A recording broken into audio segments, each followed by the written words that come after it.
If they win, they continue on. And this is the area tournament. They've done really well for going this far. So we're excited for them. Boys play Friday night.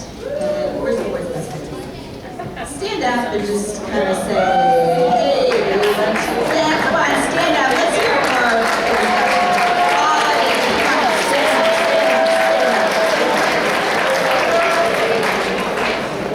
We're excited about that game and how you guys have been playing, and all our teams out there. We've got a lot going on already. It's spring semester, it's a crazy semester. Last week, something special happened, and I want to just commend you all for that. Last week, mad about Maddie, the bad week, make a difference. You guys just blew our socks off. And elementary, our whole school system, raising $18,000. I just want you to know you are part of something that's going on. It's like a movement of God at work. And He's using you, and He's using our school, and He's using just things that are happening in our lives. And your willingness to obey Him and to follow Him is making a difference. And I believe that our school is going to be like a city on a hill, and it's a bright light. And you guys are doing it, and you guys are obeying, and there's so many neat things happening. And so student council, I just want to especially give a shout out to you. Student council, stand up. Anybody who's in student council, stand up, stand up. No, stand up, stand up.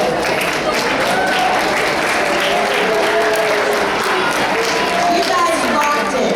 You guys were amazing. And where's Brady Thomas? Brady, say it. Let's hear it for Brady.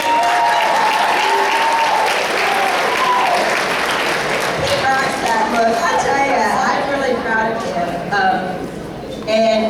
I'm really proud of all of you. And so our speaker today is someone who also has been through a lot, just like some of you, some other people that are going through challenges. But he's trusted in the Lord, and his faith in the Lord has been an inspiration in my life, and I know in your life as well. And it's another example of what God is doing in our midst and how you guys are working together. And I've seen people work with Will Lambley, or just be his friend, encourage him, walk alongside of him, and he has blessed you and you have blessed him. And we are so grateful that he is in our school, and he's going to share his testimony today. So before I call him up, I want to go ahead and open us in a word of prayer. Let's bow our heads. Lord God, thank you for what you're doing in this school. May we always make choices that bring glory to you. Thank you for the way that you're using these students and to accomplish amazing things. And I just pray that that will continue. I pray for Will now. Give him words to say so that he'll glorify you. And thank you for the inspiration and encouragement he is to me personally and to all those around him. Bless him and bless all these students today. In Jesus' name, amen. Let's hear it for Will Lambley.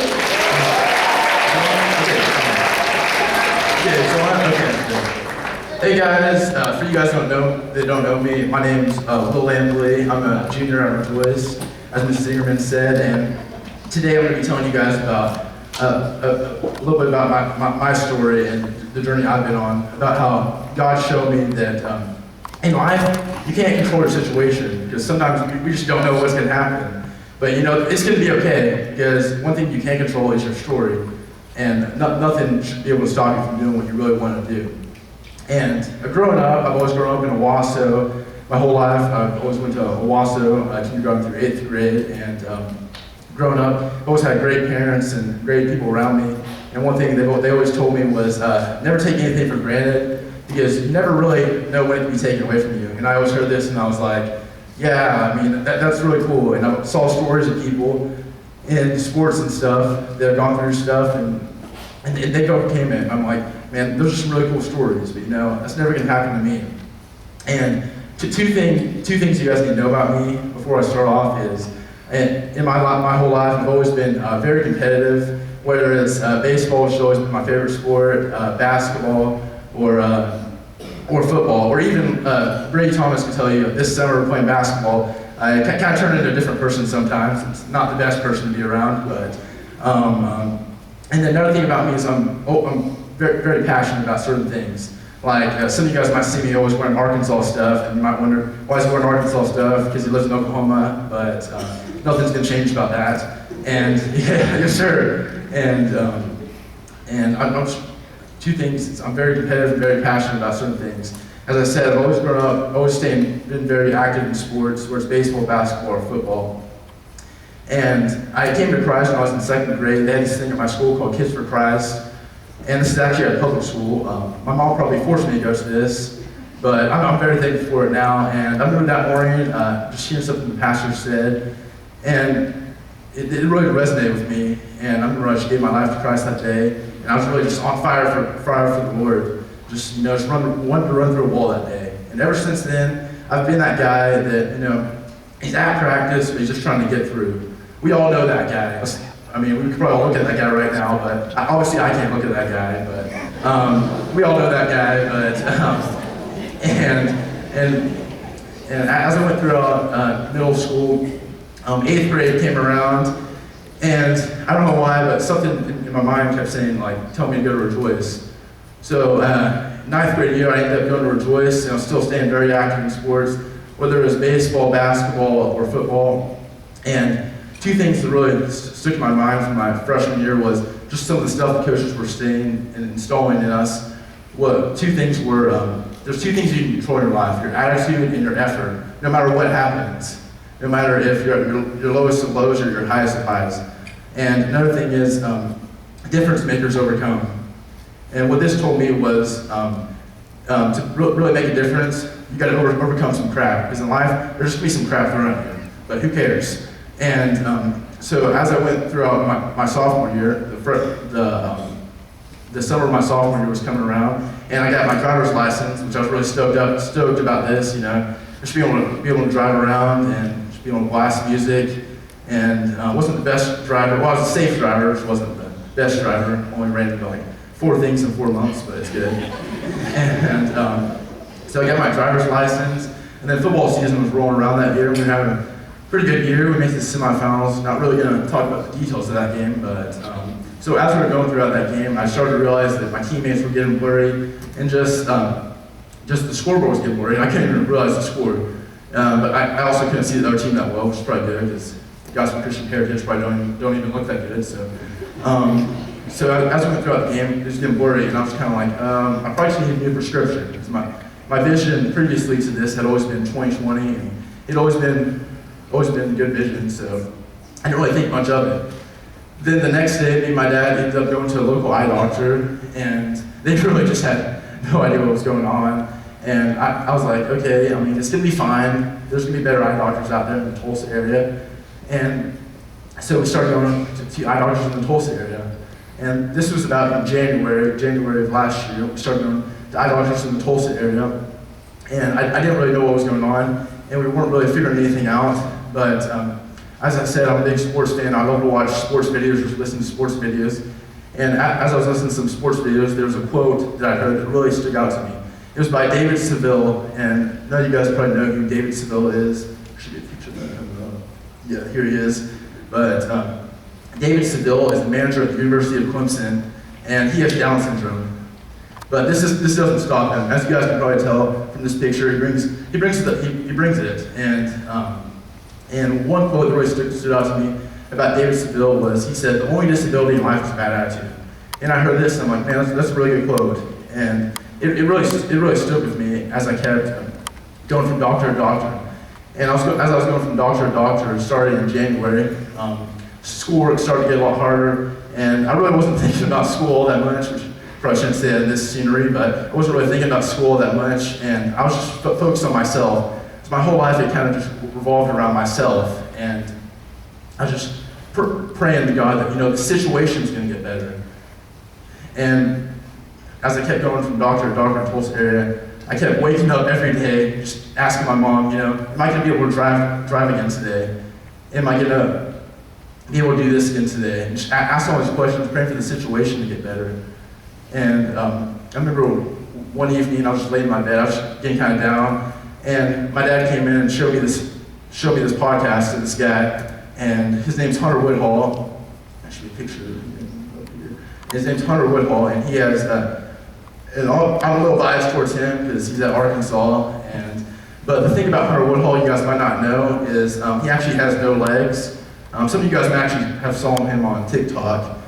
He's pretty well known on there, but Hunter Woodhall still runs track, and he's actually pretty good at it. He's the only guy to ever run track, Division I with no legs. And a quote I really like from Hunter Woodhall is, "I can still do everything I want to do. I just got to find a different way to do it."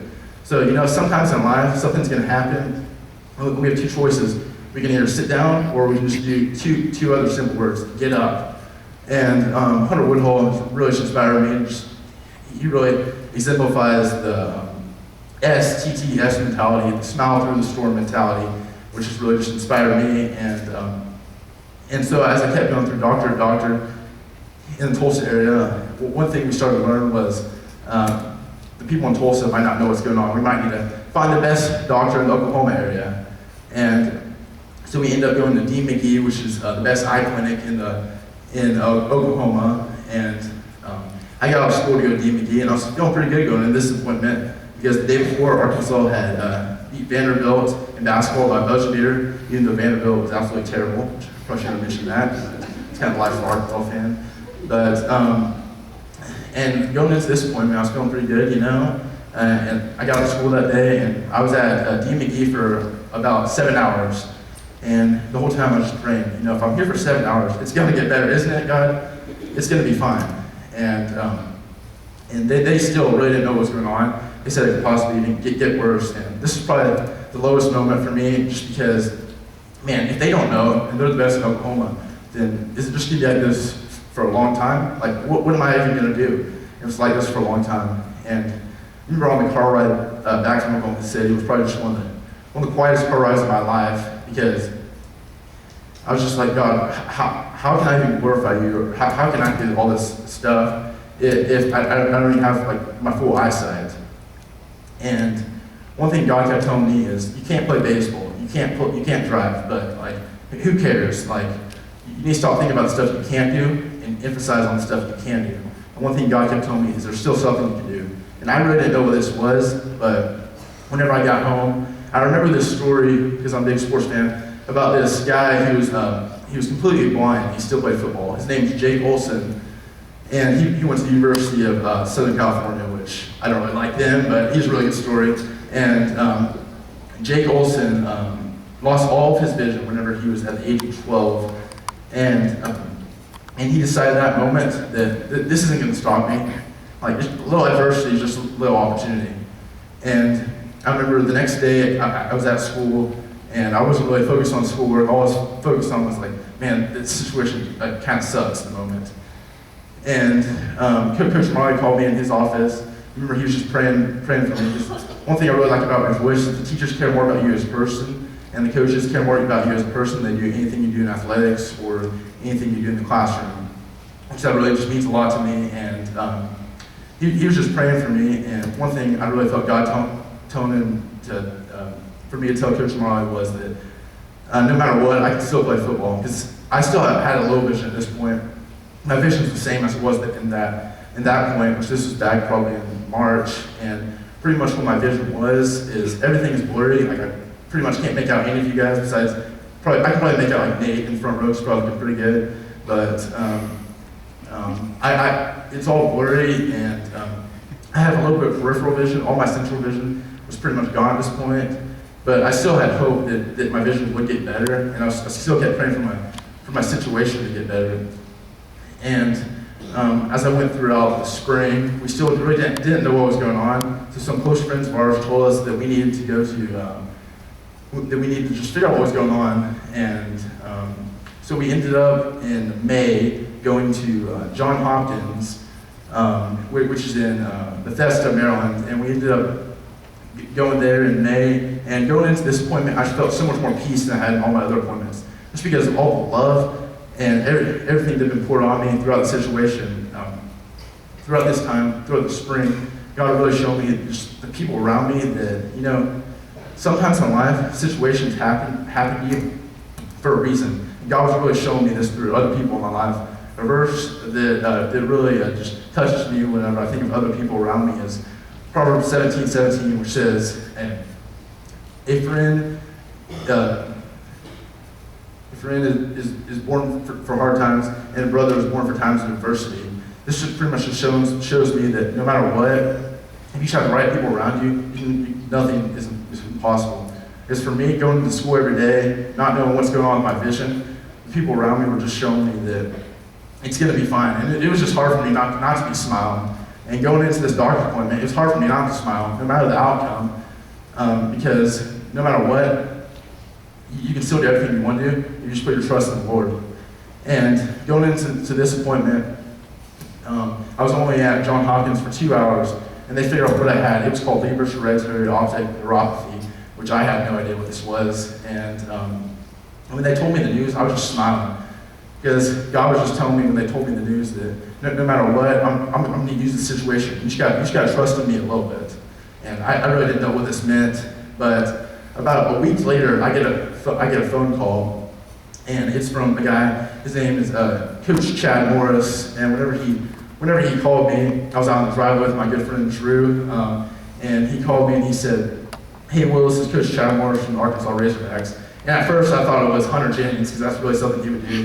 Me being an Arkansas fan, and he can impersonate like any male, even some males in the back of this room, if some of the teachers I think are in here. But I thought it was Hunter Jennings, and I was like, no, you're kidding. He's like, no, this is Coach Chad Morris, and he pretty much told me that he'd been thinking about me, and that he was there for me. And I'm not really an emotional person, but man, this really got me, because just knowing someone at the job level of him that cared about me, and just knowing that God had a plan through this situation. And Coach Morris actually invited me to come out to a practice. And at the practice, something that really stood out to me that Coach Morris said was, the only disability in life is a bad attitude. And this really got me, and this really showed me that, man, God really is going to use this situation no matter what, because this is the same quote that stuck in my head from back in January. And a verse that really kept popping back in my head when Coach Morris said this was Jeremiah 29:11, which says, "For I know the plans I have for you, declares the Lord, the plans to prosper and not to harm you, the plans to give you hope in the future." And this was saying to me, I know the plans I have for you, no matter what happens, no matter if you're at the lowest of lows and you find no way out, or if you're at the highest of highs. Because this really resonates with Coach Morris's life. You see, last year he was the coach at Arkansas, and he was doing all the right things. Arkansas had one of the highest recruiting classes that they'd ever had, which for a lot of you guys, that might not be that high compared to like OU, but it was actually like top 15 class.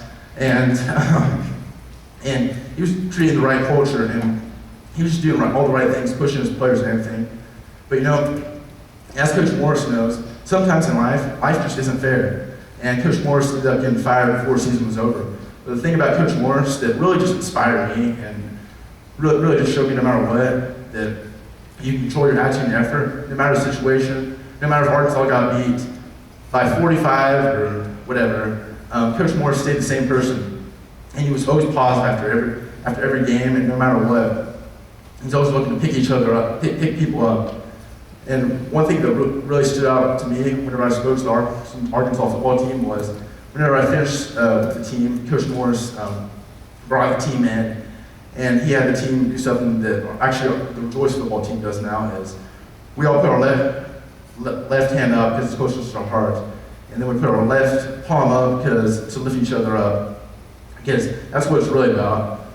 Because if we focus all our life on ourselves, then we're just going to be searching. And one thing the situations really showed me throughout all these people and all the people who've impacted my life is, if we just focus on God and we just put our trust in the Lord, it'll all work out.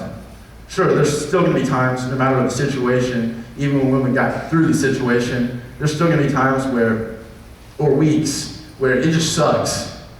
But like I said earlier, we can either stay down or we can just get back up. And for me, in my life, there's still days where, even with all the people I have around me, and it's just amazing the people I have around me, there's still times where, I just get home, I'm like, man, God, can you just change this? But, I want to change this for the world, because there's a reason it's happening.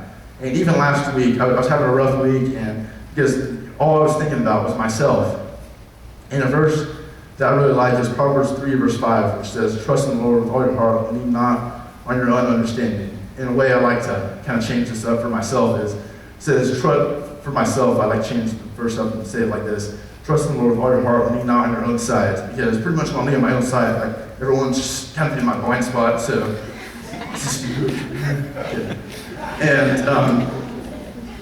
And pretty much, if I should lean on my own self, if we didn't lean on our own self during this life, and just for a glimpse that it might seem good for a time, but eventually there's going to be something that just hits us, and we're not going to know what to do.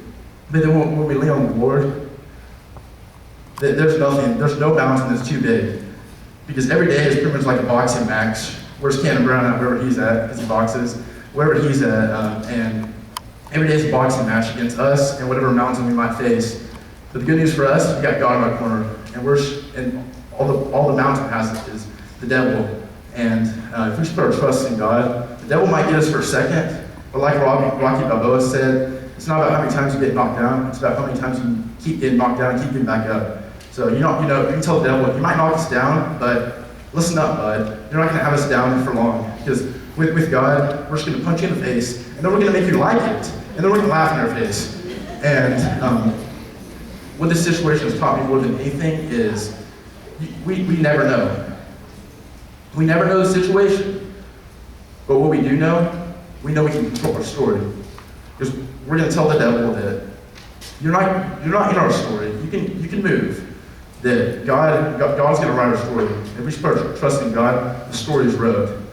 And as the band comes up, so a book that I read before I lost my vision was a book by Tim Tebow called This Is the Day. And what really stood out to me was the verse that says, this is the day the Lord's made, let's rejoice and be glad in it.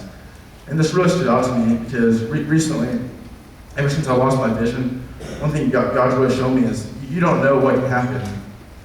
We don't know whenever something can be taken away from us. So why don't we just go out every day, live it for the Lord? Because if we do this, then there's nothing that can stand in our way of doing everything and anything we want. Because it's going to suck, but as long as we just embrace the suck and just put our trust in Him, then what can really stop us? And maybe you're like me, and all your life you're just going to lean on yourself. You've just been thinking, I got this. I'm just going to put God on the back burner, like I was doing. And for me, that all seemed good on the outside, but on the inside, I was hurting. I was broken, and I was just searching. Every morning, I remember my mom had to force me to go to church, and I'm thankful for it now. And I probably shouldn't say that because my youth pastor's here, but it's all good. Or maybe there's just a situation that came up, and there just seems no way out. Because I remember whenever I first started losing my vision, I didn't know what to do. But I would just say more than anything, I've never saw the power of prayer before the situation.